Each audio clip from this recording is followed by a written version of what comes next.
broadcast network, AfterBuzz TV.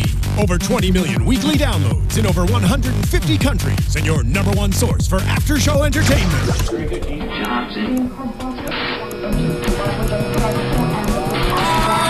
AfterBuzz TV, the destination for TV superfans, producing aftershows for over 300 of your favorite TV shows, interviewing celebrities and showrunners, and bringing you behind-the-scenes exclusives. All thanks to E! Entertainment's Maria Menounos, producer Kevin Undergaro, and internet leader Akamai. Now, let the buzz begin! Welcome, ladies and gentlemen. The sound of that can only mean one thing. It's Throwback Thursday, and we're here on AfterBuzz TV discussing The Prisoner, the 1967/1968 TV show, Episode 9, Checkmate, ladies and gentlemen. Oh, yeah. Mm-hmm. Speaking of the ladies, we have I am Steph Z. Hi, guys. M. Placo, also known as Meredith Placo. No, I'm just M. Placo. I kind of like that. Yeah. It's got a good ring. M. Placo. And back by popular demand and also his own free will. That's right. It's I was able to choose. There you go. And come here because I wanted to be here. That's right. I just get an email It's this morning. not like being in the village. Yes, it's I our can own come village. and go as I please. He sent an email this morning, Checkmate, correct? And I'm like, yes, sir. And he's in. That's how this exchange happened. I'm glad to have you back. Thank you. The fans really took to you. Thank you. A lot of good stuff. Thank a great you. episode to talk about. We're talking about Checkmate, of course, but let's set up the rules as we always do. We'll try to avoid spoilers for other episodes, but if something slips, we apologize in advance. A lot of us have seen the episodes. Steph Z has not, so we'll try to be as diligent about that as possible. April 17th, we've been talking about this for a while. April 17th is tomorrow. Tomorrow. What are you doing if you're not there? I don't know, Get but over it's there. almost tomorrow there because it's like 8 p.m. like there. right now. It's That's like right. the night before. It's like have a drink and celebrate the night before right And now. if you don't know what we're talking about, 6 of 1 Society is putting on an event at the Village, Port Marion, and Darren Nesbitt, number 2 from It's Your Funeral, is there as a guest speaker and things like that. It's just a fun event. We're going next year. Yeah. You guys out there, we're going to do a contest. One of you can come with us. You'll have to pay your own way. But And we'll our have to- way. And our way. In our way. But you'll just think come. how Yeah. proud you'll be Yes. to have won that. We'll do a show there. You'll be a guest on our show. We can go on a Make it up private as- jet. We Yeah, can all you go can on a private totally- jet. We're totally If you If can you buy. afford the Yeah. private jet, We'll come. go on a private jet. So I hope The Rock is a huge fan of The Prisoner. Right. There you go. I'm sure somebody is out yeah. there. All right, let's start with general impressions of Checkmate because this is one of those episodes. It takes symbolism and makes it so literal. Just a bit, yeah. Yeah. So, Stephanie, let's start with you because you're always you're new to this. The newbie. The newbie, the rookie. Rookie. See what I did there? Oh, that was good. Yeah, I just thought of it too. I didn't even prepare that. But I actually really like this episode. I actually like playing chess a lot. I know you might not guess that, but I used to play on a regular basis.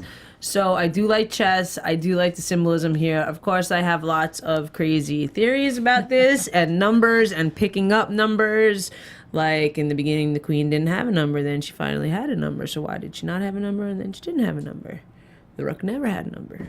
Like, there's a lot going on here with the numbers. Just saying. Interesting. That's interesting. Meredith. Again, loved this episode as well. Little literal in the symbolism, but Yeah. it was really good because it, the whole show paints a picture of black and white, and this episode breaks things down in very black and white form. So it's one of just with McGoohan and Chafee on board with this one, but you can definitely see McGoohan's influence in directing because he definitely has a style and a feel that he wants to come across. And I think too, in terms of watching number 6 in this, we got to see him on top of his game. Yeah. Literally. Yeah. Curtis. It was the strangest thing. Because I'm a great fan of the show, of course, but for the first time, I was watching this show maybe more critically than I used to because of this. The truth is that this show is not one of my favorite episodes. It is really there are some things about it that I sort of don't quite get. And it has to do mainly with the structure of the story rather than just the way that it's all put together and what motivates number 6 to do what he does and so forth. It seems a little messy to me, the way that this is put together. I'm not sure that I came out of it. There are things that I love about it. Yeah. And one of them, I'll start with the positive at the very top. One of the things is it's maybe the only show on the whole series that feels like it was designed as a comedy. It's actually a funny episode. I mean, deliberately funny, not unintentionally funny. And it's the scene, my favorite scene in the whole episode is the one with number 6 and the Queen in his room, where she's in his flat, where she's making him the hot chocolate, which is a delightful scene, and it's perfectly played by the both of them. And light comic acting is not something you associate with Patrick McGoohan, and ever. And yet he gets totally into it, and it's wonderful. I love that scene.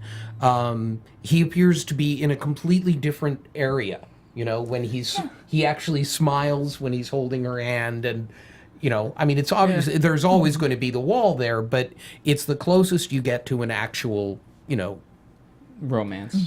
That's friendship. too much of a word, Yeah. but it's just light romantic banter sort of between the two of them. Right. I really love that. I love the Q&A psychological test, which he manipulates so brilliantly, and funny again. Another funny scene. So those were two of the things that I really liked about it. There were strange things that never seemed to lead anywhere. Like from the beginning, if it's all right for me to go into this, or do you want to keep going? No, you're on a roll. Okay, well, the like for example, very beginning, number 6 comes out. People are walking around. Rover appears, and everyone freezes. And everyone except this one man. Who walks by Rover, like the man with the stick. The man with the stick, the cane. The champion. And he walks by like he doesn't even see Rover. And the whole thing is weird because it then goes to number 6, who's also not frozen. He's not down there with them, but this sense that Rover, it's not just people getting out of the way of Rover as it's bouncing down. They freeze. And except for the man with the stick and number 6, who also doesn't freeze. And so that strikes me as weird. I mean, like a little awkwardly set up. Like this is why he's going to follow the guy, because this guy is the one guy who doesn't freeze. But does everyone always freeze every time Rover is in the vicinity? We haven't seen it. Yeah. I don't think we've ever seen It almost felt that like a dramatic effect. But it almost felt like a game to me. Like almost you have that, I don't know if it's freeze tag, but you have a children's game where everyone runs around and then you say freeze and everyone has to stop. Right. And that's kind of what I took away from it. It does feel like it's set up for a reason. Yeah. Almost like, and of course, because it's the prisoner, you assume that this is all a game that's been set up in order to pull him into the game. So, which is exactly what he does. He follows the man. And then the man tells him this idea that he has that you can determine who the prisoners are and who the warders are by your authority. So, by that implication, this prisoner, apparently, is so authoritative in his behavior that he is able to determine this. And that whole theory, which 6 takes to immediately and experiments with, is weird. I mean, considering that he's, what is he trying to accomplish out of this? Is it that unusual a theory that it's something that never occurred to him before? What is the deal with that? Well, go on, hon. For me, I feel like the deal with that, 'cause I feel like there's a couple things in there that we skipped over, was that he learned that other people had tried to escape. And that Right. he wasn't, I feel that maybe he felt that he was alone in trying to get out, that everyone else was not happy there. I don't know if that's the right word, but everyone else had fallen to the system. Right. So I felt from that interaction, what he got is that there are more people Like him. we're strength in numbers almost. There are more people that want to get out. So either A, he could use those people to create a distraction so that he could get out, or B, they could help him and they can all get out. Well, here's the problem I have with that whole idea. I mean, I understand he's going around, he goes to the shopkeeper and he goes to the Right. painter and all that and tries this attitude. Of course, with him, authoritative is not much of a difference from the way he usually is, Right. But he's doing the experiment. The thing that's weird about the fact that he takes all of these people into this plot is even though this feels like an early episode in the chronology, that I understand going after the Rook because of the Rook's unusual situation. Right. But when you start going after these other people that he doesn't know at all, and he's drawing them into this for whatever reason, whether it's to create a distraction or to escape with him and help him escape, I don't understand the theory behind that, because what he's doing is open. Every person you bring into a plot leaves you open to have it thwarted every time you do it. If he was just going for the Rook, who, by the way, is the only person who really helps him, Right. He appears to be the only one who make the machine that he needs to make to get the... Right. So I understand why he would bring him into it, but the other people, what's the point? Well, and this is something I have a problem with number 6 throughout the series is, for someone as smart as he is, he makes a lot of very dumb decisions. Like, to even trust the Rook from the get-go, this man shouldn't be as trusting. Like, watching it from an outsider's perspective, you see that he's led into all of this from the get-go. And the fact that he's willing to put so much faith in it either tells me, like, he truly is broken because he's just kind of at every given turn trying to find a way out. But, as you said, him opening the door to the other pawns, essentially, to be a part of the plot. When he doesn't need them. Yeah. Unless he was going to use them as pawns for later on in the episode, which he never does, Right. you know? Well, for me, the kind of resounding thing is that we've tried to make everything about one side or the other, right? And this is the one episode that takes that and says, you can't just have dichotomies of things. Because the one, in just the way he's identifying people authoritative and subversive, he's authoritative, he's the man with the stick. And that's ultimately what leads him to his downfall. Is the fact that the Rook is like, wow, you're exactly like these other people, and you're doing this to me. So much so that if you really want to look at it, he's now, in terms of the purpose of the other people, it's almost like he's playing into the village's plan, because here he's revealed all the rebels and brought them directly to number 2, go to prison. Go directly to jail, do not collect $200 type of thing. Well, it's interesting, too, because I think, the other feeling that I had about the show overall, the episode overall, was that real sense of it being a chess game. Right. But the game is between number 6 and number 2, as number 2 winds up making the checkmate at the end. When it's revealed that he's in the room with the Rook. Right. With a chess piece, basically. Right. And every move that they've made up until that point has been, one move for the number 6, another piece taken by number 2. It goes that way throughout, which is really well done, and so on. And I kind of like that. But that was another overall feeling about the thing. Speaking of the Rook, I mean, was there a foreshadow of it to you guys? Because, when they're talking, their initial reaction, he says, he's very by his rules and kind of does what he wants. He wanted to give away the technology, whatever it made, to the other side so they could have peace and, through idiotic... to all sides. Yeah, idiotic Everybody should bureaucracy. have it. Got it. And so to me, if you look at it in hindsight, that should have been a foretelling that, this guy does not care about sides and he'll do whatever, and to me, it's almost like chaos theory. Well, he's certainly a character who is weak, and he starts out apparently strong because he makes this statement. And that's another reason why I feel like this is an early story in the chronology, because these kinds of things I feel are so obvious that after a little more time he would be more inured to them than he is here. Right. Yeah. And at this point, when that rook moves himself on the board as a statement, not waiting for orders, it's a great dramatic move. And it's one that would tip him off instantly later on in the series. He would just be, it's really funny because, I mean, he says in the last episode, one of the things he said in the last episode was, never trust a woman. And the truth is, I think that had to do more with other things than it did. I mean, he never appears to have a problem with the Queen, who you would assume is the person he should be concerned about.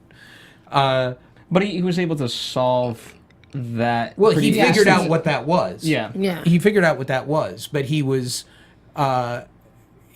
more open to her, even under the circumstances or before. Mm-hmm. He was, when they're just talking on the chessboard, he was a little more open to her for some reason. I don't know why. I don't think it was attraction. No, or I anything, wonder if maybe because he sensed early on that there had been something. There was maybe almost like an affectionate, but not an attraction affectionate. Like almost like he felt. I don't want to say feel bad because he never really feels bad for anyone. But I think he kind of saw her for what she was as a real pawn, and that he wanted to help her in some way because he does is, have that about him. He's got that motherly. Nurturing. I was thinking night and almost night. Yeah, that makes more sense than maternal. But that idea that he may not trust women, but he's always open to helping them if he feels they need help. I mean, interestingly enough, in terms of a pawn, he can only just even kind of in that way, he can only go one step at a time. A knight can obviously jump spaces, and each of the other pieces has their various moves, but he can go one at a time. Yeah, until he gets to his destination. Anyway, but I think that part of it, we have just seen in the previous, I don't know what the original order is. I can never remember what the original order is. This was filmed as episode 3, but aired as episode 9. Yeah, but there were a lot of episodes that were episode 3. I mean, it was certainly in that area. There were a bunch of them that could have been that. So if it was filmed then that suggests to me that it was written in that way. It was, then it's released as 9, by which time he's already made, this transition where he's more suspicious and more canny to what's going on around him. But it just seems like, as much as there are things that I like about it, there are things about this episode which feel awkward in the setup, which is unusual for the show. It doesn't feel... My only complaint with that is the two different stories seem like such divergent. The escape and the chess game, they didn't really play well. Like I felt that one was forced into the other, and I felt that this could have easily been two different plot lines entirely for two different episodes. Can I make one more point? They're coming to me because I'm not organized enough to write things down. But a couple of things. Funny coincidence, because I'm a Sherlockian. I don't know if you... And one of the things that struck me about this was there was a Sherlock Holmes film, one of the Universal ones in the 40s, with Basil Rathbone made, called Sherlock Holmes Faces Death, which featured at the climax a chess game played by people on a large chessboard that Holmes was manipulating.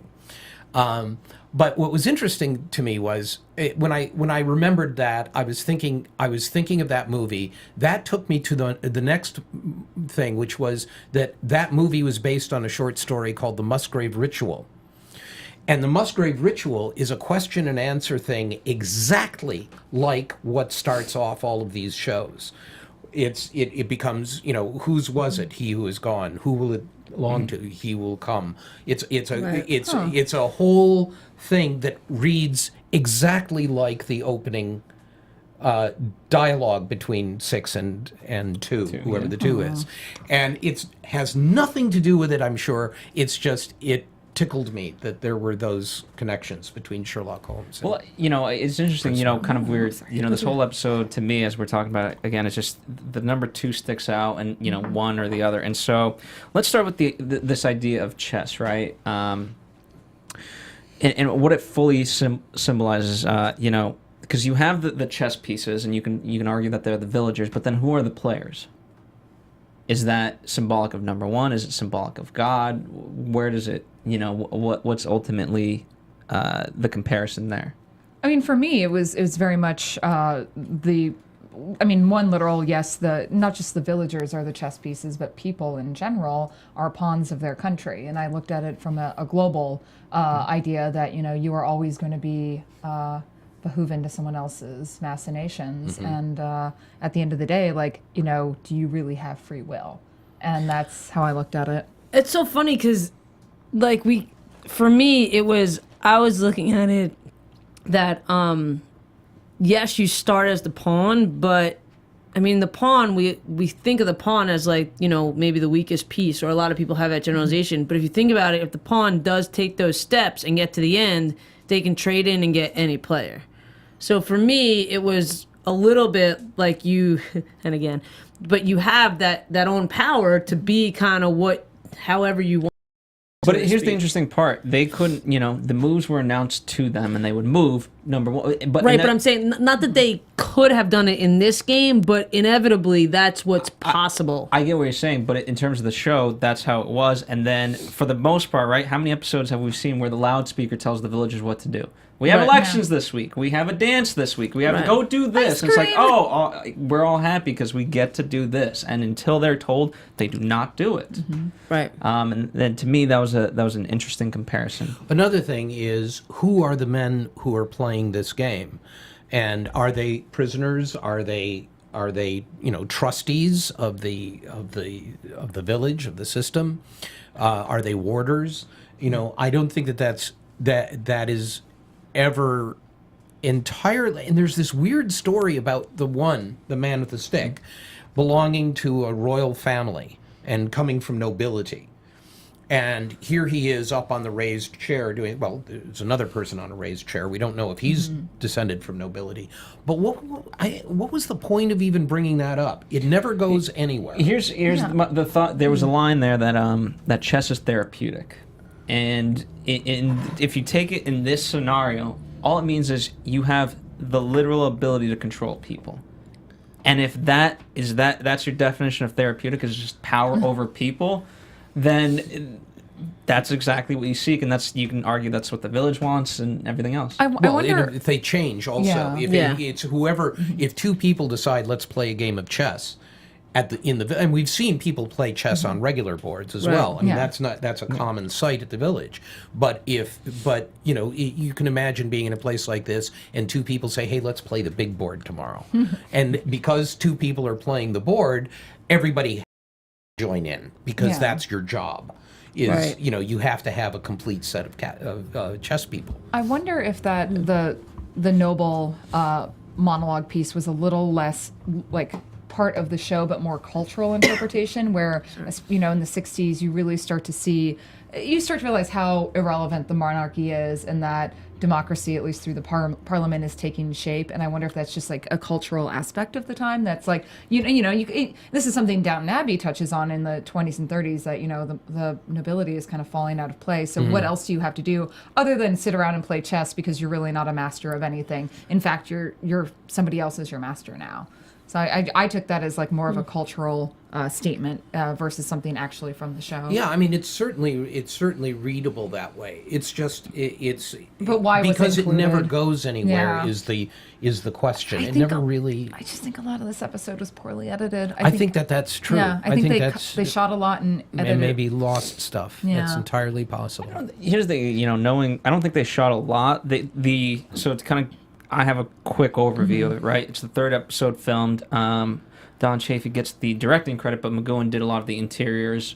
There's a rule, apparently, I did not know this actually. If you film over 51% of it as the director, you get solo credit. And that's why he was the only one billed. And you know, the original ending had number 2 on the boat rather than the reveal. Yeah. Right. So in terms of changes from script to that, there weren't that many. It just... I get the frustrations, but I don't think it's because they left stuff off, they overshot or anything like that. It isn't so much an overshoot as it is just an edit. Yeah. You know, that the edit does not make the story clear. Right. And there are some things which seem like they're valid and a good idea, but they never really pay off in the long run. You know, ultimately is he wants to get out. He builds something to get himself off of the island, and he doesn't make it, which is exactly what happens in numerous episodes. That's the basic plot. What makes it different is the chess idea in the one and the relationship with the queen. And then he in recruited the other. others. Yeah. And another thing which I find strange about this episode is Peter Weingard, who plays number 2, who is one of my favorite English character actors from that period. I adore Peter Weingard. And he was in all of those shows at the time and in movies as well. Terrific actor and great, funny actor, too. And for some reason, number 2 in this episode, really, there's nothing for him. Well, what was the whole... He was very disciplined, right? He gets the phone call, and he says, I told you not to be disturbed. Because then he's meditating. And I get yeah. that part of it, but He was where did meditating that to do go? karate. Yeah. Which was Yeah. like, what? I mean, first, I actually had Whatever. like a hole in my memory of number 2. He doesn't, when I think back from, and I watched this on Monday night, when I think back, I don't see number 2 in my you don't see that recap. eyeliner he had on? I know. And by the way, Peter Weingard always has the eyeliner. Yeah. He Oh, wow. always does. And he, I don't know what the deal is with that, but he is a really gifted comic actor, you know, and a good, and was a star. He seemed a little naive to me in this one. It isn't even that so much as why it is that, I mean, especially coming off of Mary Morris last week, but even, you know, Leo McKern and some of the other ones who were so present, and it was script trouble, because he doesn't do anything exceptional. He doesn't, I mean, aside from smashing the board, which comes from nowhere, but just even in his scenes with number 6, it's just not very interesting. Well, I understood the Pavlovian response, you know, with the rook and things like that, but he even gets the animals mixed up, and was he trying to demean dogs, you know, because he kept saying rats, right? And he only does it once, but it's really funny when he does. He says Pavlov's experiments with animals, and 6 says dogs, and then he says when he was doing, it was rats, wasn't it? I mean, it's like he starts talking to continue, and then he gets it wrong. He said it was rats, dogs. Yeah. Like, Fabulous. did you read the script? Is that scripted, or was that Or is that- completely... that's in there. It's in the Wow. script. I mean, it's just. That's amazing. I mean, it's such a strange little. Yeah. But yeah, that's right. That's right. That was funny. You know, and I get it. Visually, we've already seen sort of rats, and we've always talked about rats, and rats are much more sort of, you know, you test them more for things rather than dogs. But obviously, it was dogs. But that it were was part of reference to a specific, you know, Yeah. actual Pavlov's experiment. dog. But it's funny.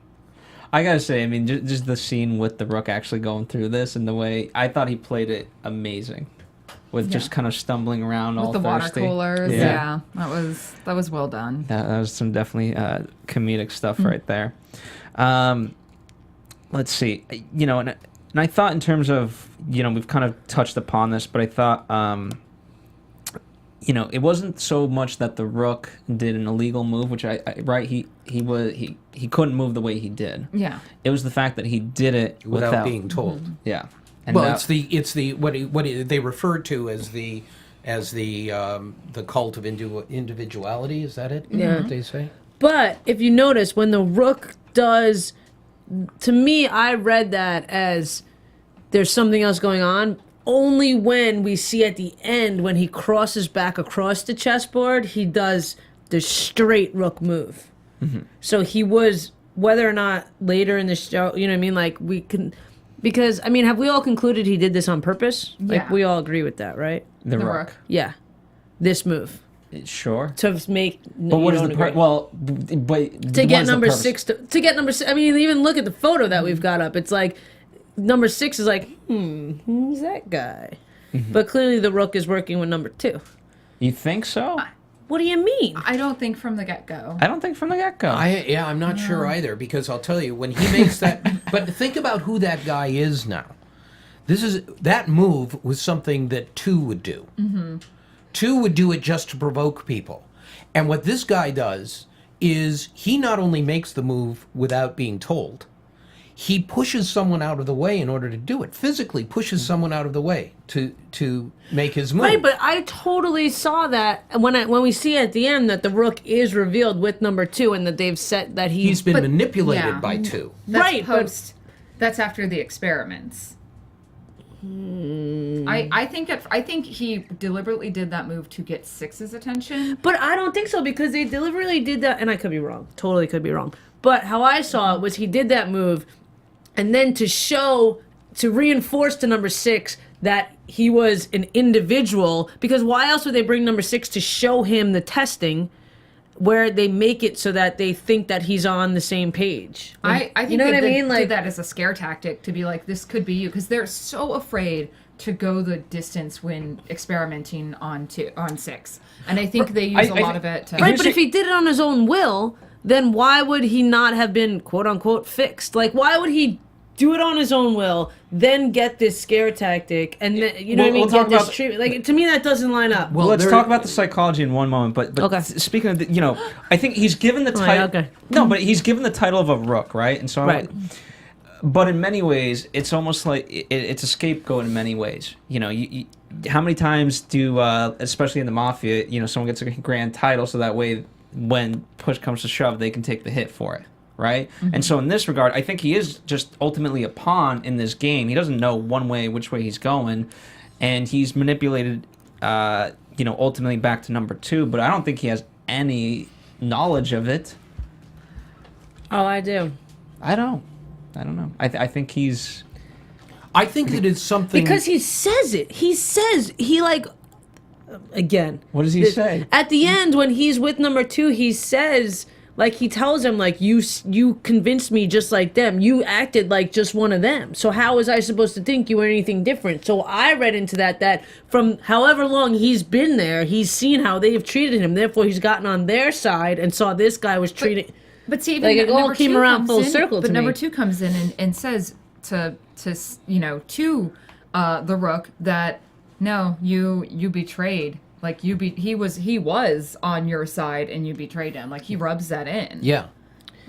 Yeah, I remember that as well, but I don't know. I just felt that... I think, you know what? I think that one of the problems here is not that your ideas are wrong. I think that it's confusing in the way the whole episode is set up. Because Right. take it this way. When I said that what Rook does is what number 6 would be expected to do, Right. especially when you talk to the guy and you find out why he's there. And 6 says, why are you here? And he said, well, I developed this, defense system that I wanted to give to all nations so everyone could have it and there would be peace. And this is the guy who suddenly makes this dramatic physical statement of going against all the rules. Technically, I suppose you could say he was going against the rules when he wanted to give this to everyone, but the reason was for peace. And there's nothing about him. He seems a very weak man. Mm-hmm. You can't imagine why somebody like that would make a move like that. And it's one of the things that doesn't work for me. Because with 6, if it was a different person, if he was there for a different reason, that he was one of those guys like 6 who, fought back constantly and was trying to, you could understand that, but he just doesn't the actor doesn't seem like that. It is a bad motivation. If you're a weak subservient character, why would you suddenly do break that? that? Yeah, that's a really great observation. But I think, I think in that, maybe they're mirroring history. Right. Whatever history that there's been so much about, betrayals and things like that. So, just pick which war or whatever you want to kind of maybe base that off of.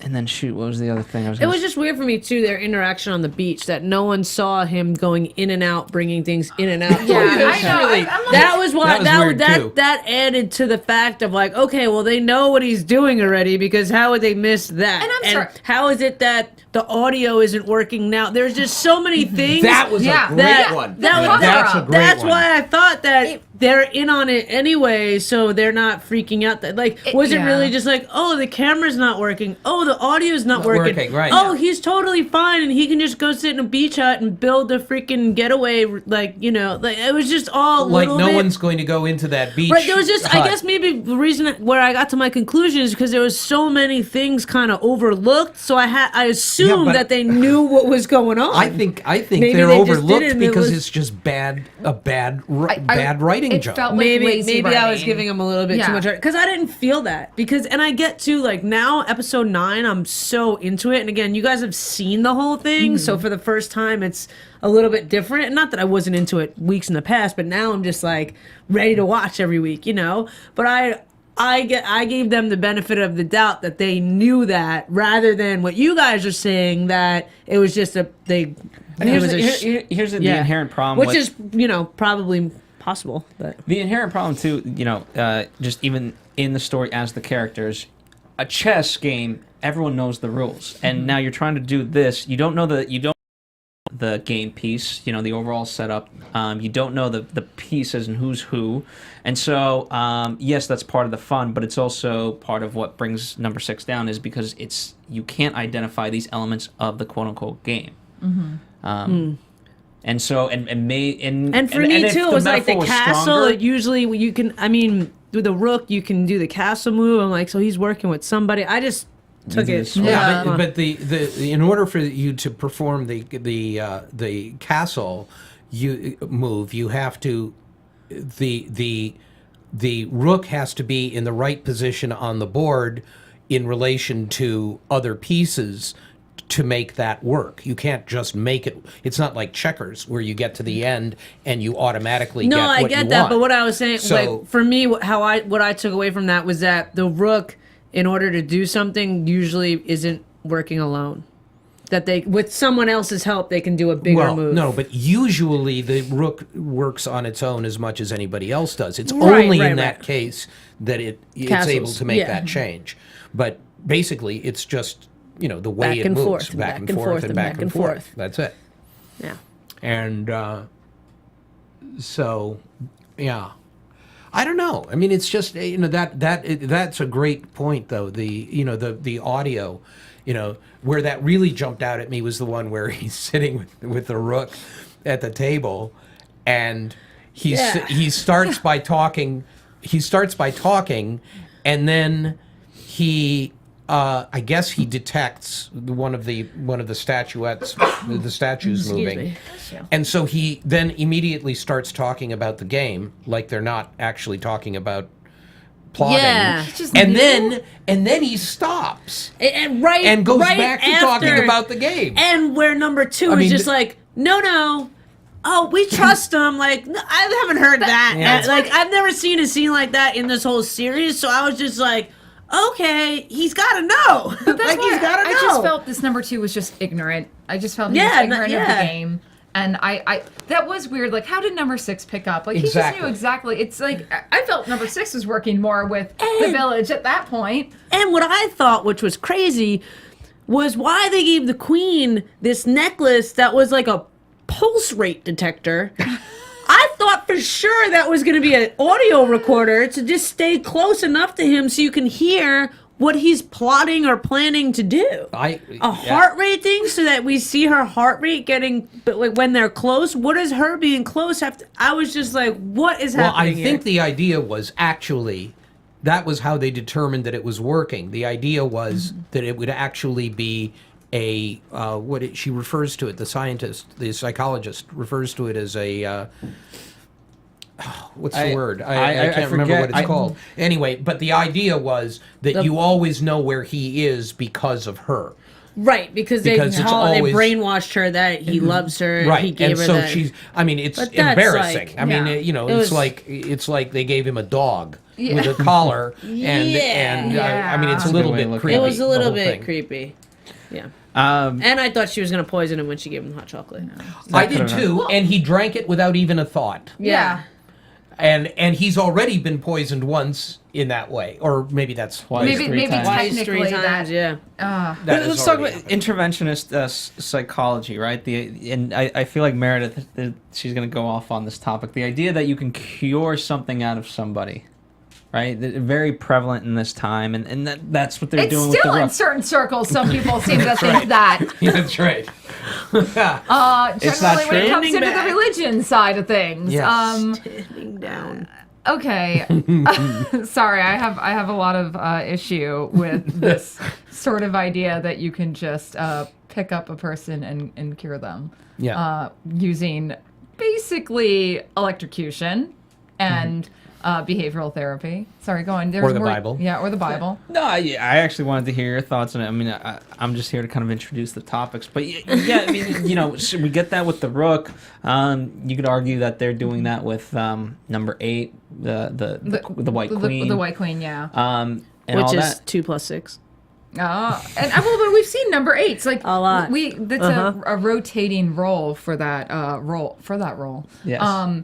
Yeah, so it's interesting that they bring this sort of psychology in at this time because given kind of like what I know, I don't actually remember how prevalent this was in the 60s because I studied a lot more with like how they used LSD in the time, but it's just what bothers me is it shows that it works, at least on her account. But did it work? no. I would No, argue I guess no. you're right. Doesn't. Yeah. Well, what do you mean? I mean, certain not in a significant way. I mean, I think it's just a science fiction trope Yeah. where you can brainwash somebody into believing something with post-hypnotic suggestion and all that, and that I think that's one. I understand what you're talking about, but I think that's one that we are sort of expected to just give them because it's the idea of that kind of advanced, brain manipulation is something that you would accept from this show at this time in this genre, right? The only thing that bothered me is that, especially because given last week's episode was so female empowerment, Yeah. was that the weak character who this should have worked on, the Rook, he still kind of broke free in his own way, but it worked. They played into that. And again, it's the 60s. It's very tropey. I don't expect let's have a progressive show from this time period. It just worked so well on the Queen. And I kind of felt like out of nowhere. And that was just, that's just me being me and the way I think that I'm like, oh, I wish it hadn't worked as well on her. Because I didn't when you made the dog reference, I hadn't thought about that, but she really does just follow him around like a lost puppy. She does. I mean, but I mean, you go with the idea that was something that was imposed Yeah. upon her, and even though it's ridiculous, and we know it's ridiculous, it is an accepted scientific trope. It is, and it plays out the way it's supposed to. Yeah. I guess that's the thing with this episode. There's nothing really new or innovative. Weird thing is that you never see her. After that, Yeah, her takes the storyline is necklace. left. Yeah, she disappears from the story. I just assume in a Vegas sense, let me ask you this, and this can go. I'm interested to see your thoughts. The idea, right? They said love is destructive, but if you kind of look at it, can you forget that maybe she's brainwashed, but is it almost liberating because for the first time ever, she's doing things that would normally break. She's stealing the car just to follow him and all these different things. So she's doing things that she's hasn't done before, and so is that liberating or is it destructive? Well, Just from Because that it's not there- real love. yeah, It's not, if it's liberating if it's real. Like she's almost like a dog being She is. told what to That's- do. And this Yeah. is the most self-destructive form of I wouldn't even say love. I'd say Obsession. possession. Yeah, obsession Yeah. and possession. I mean, this is kind of what you worry about of people on the internet who write you like, I'm going to find you in your hotel room tonight. Like it's not love. And I wonder if that plays into Six's sympathies for her. I don't think he has sympathy for her. He seems I to think- white knight her a little. I feel like he's just trying to use her. I think one of my fears with number 6 is that he's very alone, and it's not. But he's okay with that. He is, but he's okay with that. But yes, it's by design, but it's because he's to a degree he's not a likable guy. It's true. I don't know how else to say it. He isn't. No. And you could never make a series like this today. Even in England, I don't think you could make a series where you have someone so rigid and so unlikable. They did with Sherlock. Yeah, but he's got. He has Watson, there's a yeah, couple I of know. things. You do have some charm to That's that character, true. and you have Watson. Okay, and, that's fair. it's not one Yeah. person. This guy is just so unlikable, and and he's not funny usually, and he's just this. I love him. Yeah. But I'm thinking from television perspective, from industry perspective, Yeah. it would be very difficult to buy this. I 100% agree. Yeah, he would need a flaw or something. He would need something to lighten that. Yeah.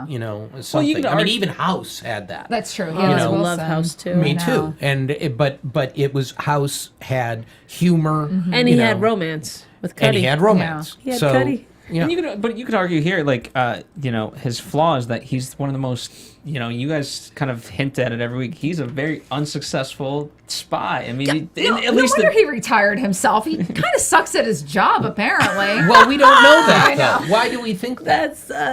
That's just my interpretation is that he chose to quit. I don't think he actually sucks at his job. I think he was probably a brilliant spy. I don't know. Then that's why I have so much frustration. But this is me imposing Danger Man Right. as a precursor, Right. and that's completely how I choose to view the series. It's reasonable. Yeah.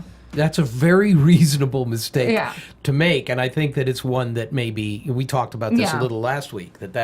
There may be more to that than Patrick McGoohan ever let on. Could it be almost a mistake of the Village in thinking that he is a better spy than he is? I mean, that's we've kind of Well, I seen think- that throughout I think of the them wanting more information than is given to him. It's like, no, it could be the simple answer that you're just not accepting. But that's what I've said. I don't think it has to do with how good or he wasn't with was his previous job. Is the Village just simply doesn't accept what's given in front of them. Like he says, no, I've retired, I quit, I as a choice of conscience. Well, yeah, And it's, they just- and it's like the mafia where you don't get to quit. Yeah. And if you, especially during what was still the Cold War, you don't just say, by the way, I'm out of here, goodbye, thanks. Yeah. He's killed people for them. He's done unspeakable things. Who knows what he's done? What's crazy to me is that at this point in time, they've got so many experiments. They've got so many quote unquote mad scientists trying. And so many people manipulated. Why at this point in time have they not been able to manipulate him to get this information? Because they said so last week, They is that don't they wanna don't break break him. Yeah, Right, he's but- too valuable to them. But they're clearly, I don't know, there's more episodes left, but they're clearly not getting, I feel like every episode would start at the same point. Yeah.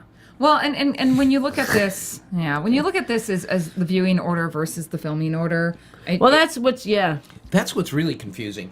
I would love to get, I have to remember to do this, just a list of the filming order to see where they, because as you say, this is so early that these kinds of flaws and these kinds of mistakes, they're probably due more than anything to just the early stages of, if this was the third one filmed, it was being written at the same time the second one or first one was being done. Right. And I don't But know if how this was the third one being filmed, at the third one in, was he so, wasn't he running for office then? You know what I mean? He the wasn't thing. so into participating with the also- They also Village. took So very in this, good he's ideas. completely participating. Here's the thing. For even no matter what order you want to put them in, they started. Each of these episodes has a nugget of an idea, and then it goes off of that. I don't think it's building upon the next. Right. That was never the Only thought. from the standpoint that it's handy to know where he was in episode 3 as filmed when you get to episode 8 and you try to look for some kind of an arc. Right. And that's what I instinctively do, is to look for the arc of that character. And he's the only character you can follow an arc. And it's very confusing when episode 3 was filmed. When episode 3 was filmed, we saw it as episode 9.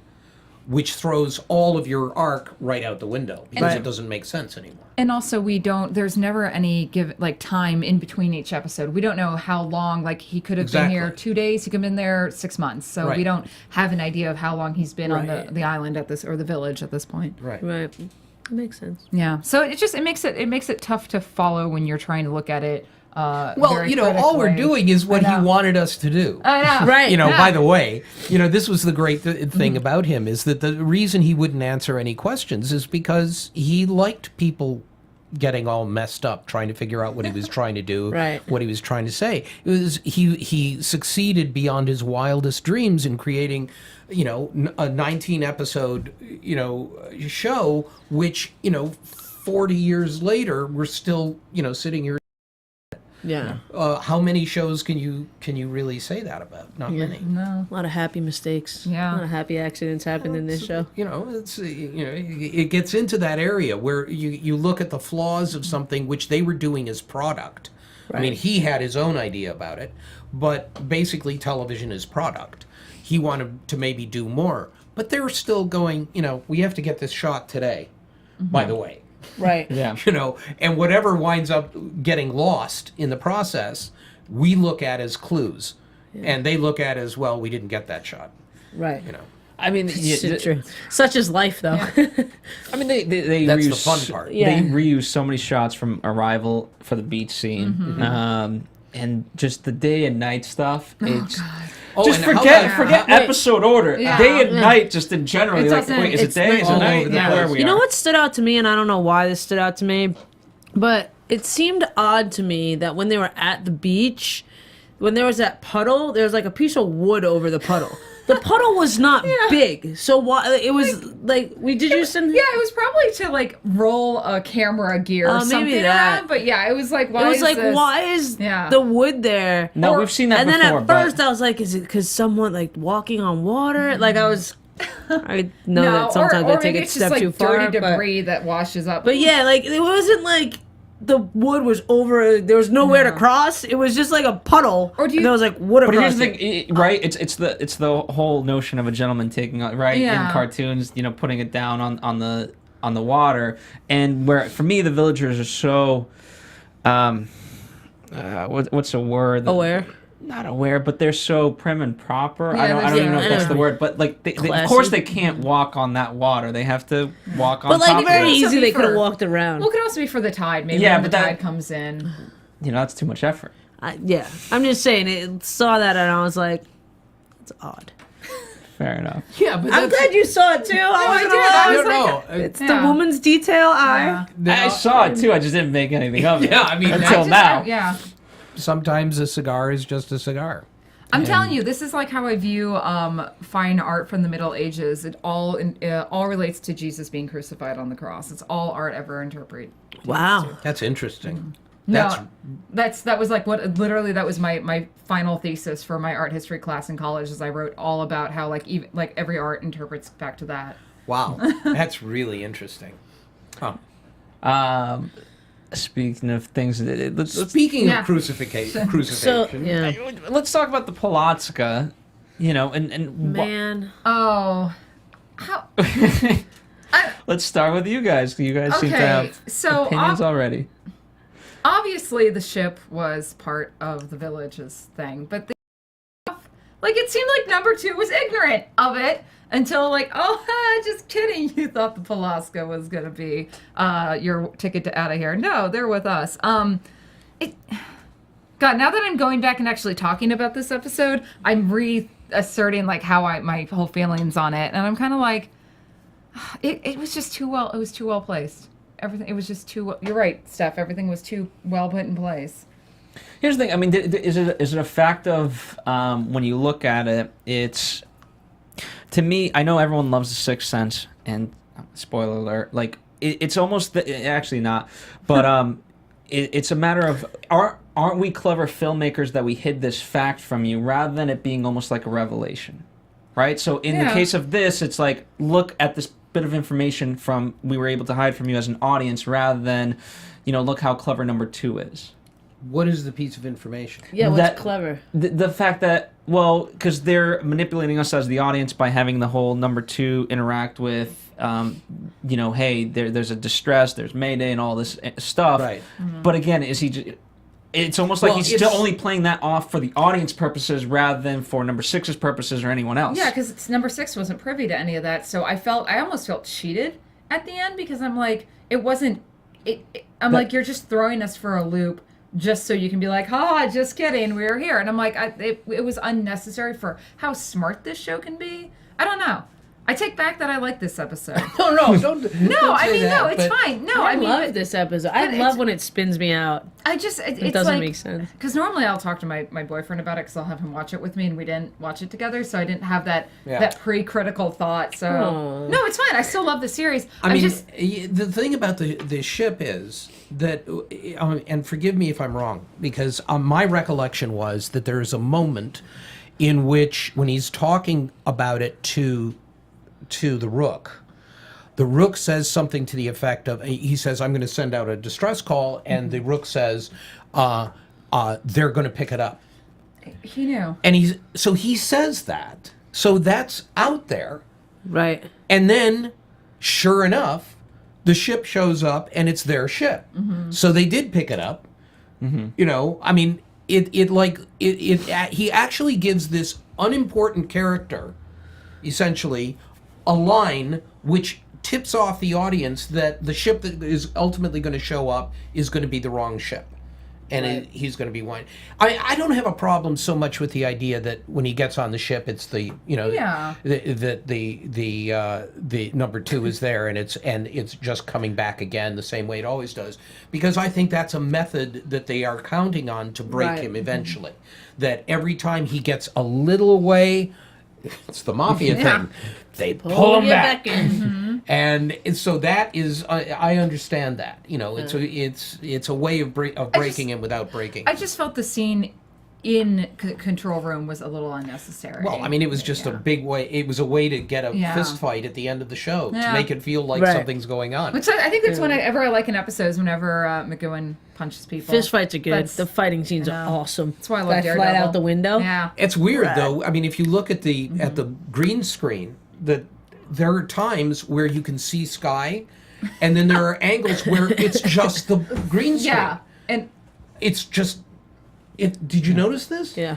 I wasn't paying as much in the that. intercut. Yeah, between you can see it angles. like flashes at you almost. Suddenly, there you see that there are no clouds. It's just like the green screen. Yeah, or I read it as they were in a soundstage. It looked like to me. Well, yeah, it was. Yeah. Yeah. So I was like, oh well, we can't have it all. They're learning. This is where they're building this technology in this show. No. It's just it's weird because in some of the angles they're really you see it, and then in others you don't. So do see you think they filmed it? At it was two just a different... mistake? Yeah. I mean, I think it's a lot of that is just working too fast. I think these are mistakes that are being made that are natural mistakes. Yeah. I don't think it's and it doesn't bother me even. I like this episode. I like the White Queen. I think she's charming, and there's some funny stuff in the episode. I just don't think it's as well put together as most of the other episodes are. Speaking of the White, Steph, any references you can gather from the White Queen back to Disney or whatever? Aren't all the queens white in Disney? Jasmine? Oh. All right. Yeah, maybe. She's not really. She's not a queen though. Yeah. Yeah. Oh, yeah, she's... Aren't they all princesses then anyway? No, you can't get your princesses and your queens mixed up, man. Two different things. It's messed up, Phil. But how does this? Can I ask you a question? Yes. How does this fit in to the idea that this is all in his head?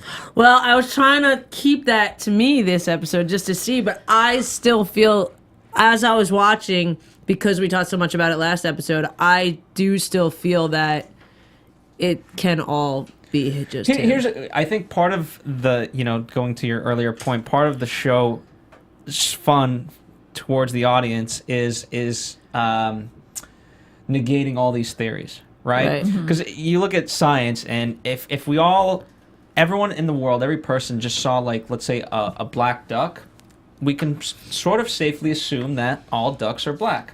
And then at the end of all of this, let's say, research, here comes a white duck. And we all throw down our pens and we're like, well, that's wrong. Because now there's a white duck. So, you know what I mean? So each episode kind of builds you up to this one theory. And then, it doesn't ultimately matter the episode order that you watch. It just, next episode, out the window with whatever. Yeah. There was a couple things that stood out for me in this episode. I did, as like we were talking about, I did definitely feel that it could still be falling back to that it's his own head game and that it's him versus himself. Not just because of that. Two things that stuck out to me that we didn't touch on was, I think is maybe one of my favorite lines I've ever heard. Oh, you ready? Mm-hmm. I'm waterproof. A slight drizzle won't wash away my doubt. That was amazing. Like when she started to cry, I was like, I love you. And the other thing they were talking about was when they were talking about a lobotomy, I guess, because when they were talking about that he's still aggressive and that they could just take out these aggressive sensors in his brain. And nowhere at the end of the show, I don't want to empty a big can of worms, but where that took me in my head is that we have all these people in jail that are prisoners that take up all this space, all this money, all these resources. Why can't we just make those people get this if that was something that really works? That was what they tried to do in the 40s and 50s. I kind of feel like, I don't know. Electroshock therapy and lobotomies and such. I'm just saying it was something that we didn't, that I thought we would have kind of went back and forth on a little bit, and that we didn't talk about. But you can, if I like just to play off Steph's idea that it's all in the head, is like, if you just take away that section where he's dreaming about all of this, then it'll go away. There we go. I'm supporting your And that could be theory. why it's so metaphysical. Like you got chess, and it's it's a game. It's real. It's not. Yeah. Why we have chess pieces. I wish McGoohan was alive today. I wish we could get some crew member. I just think he'd get a kick out of us. Oh, I know. I mean, I agree. I think that's. I mean, I'm sure he was aware of all the people writing master's theses and books on the subject of what this really meant and was going. It was a job. Yeah. I was just making a show. It was Jesus being crucified on the cross. That's all it is. Right. It's all that. That's all it ever is. But we keep mentioning the word association game. I really like when Are we gonna free play? Yeah. For all. Yeah. So that was his own little joke. Well, I also love death is the ultimate escape. Like I thought that was a really good on point because I think ultimately in order to that's escape, what Dance with the Dance with That Death. plays back into that. It's just you. Yeah. Just saying. And love is games because he hates love. Yeah. Man. Any other closing thoughts before we wrap on out of here? I'm gonna actually, at some point, probably tonight when I'm gluing 500 more gems on a Cinderella dress, I'm gonna put this episode on again because now I want to rewatch it, having our round table because I don't.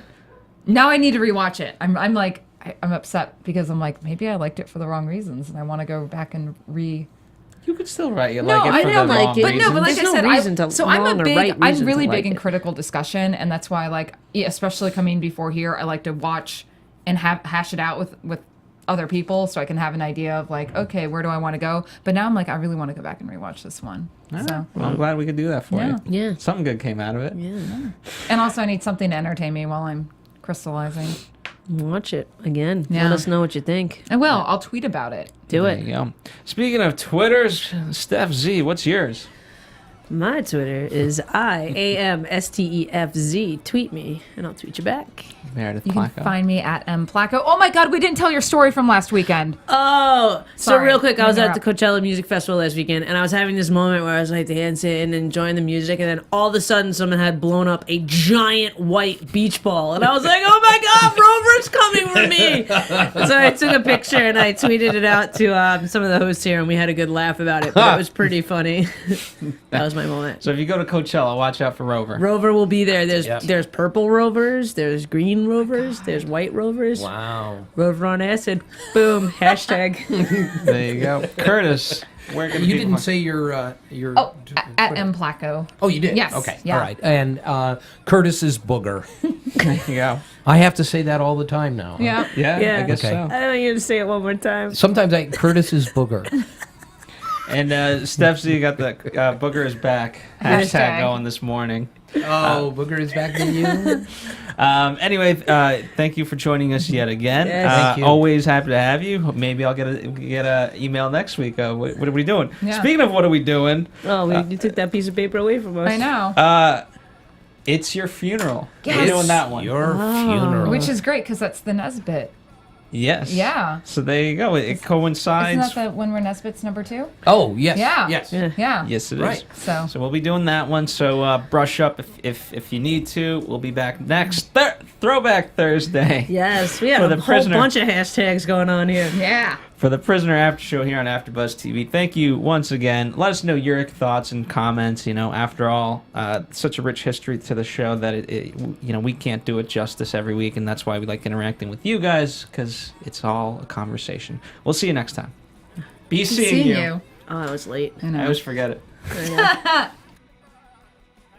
From executive producers Maria Menounos, Kevin Undergaro, Phil Svitek, and the entire AfterBuzz TV staff, we would like to thank you for listening to the AfterBuzz TV network. To watch or listen to other after shows and post comments or questions, be sure to visit AfterBuzzTV.com. I'm Sir Richard Wentworth, and this has been a presentation of AfterBuzz TV. Bye. See you later. The views expressed herein are those of the hosts only and do not necessarily reflect the views of AfterBuzz TV or its owners or principals.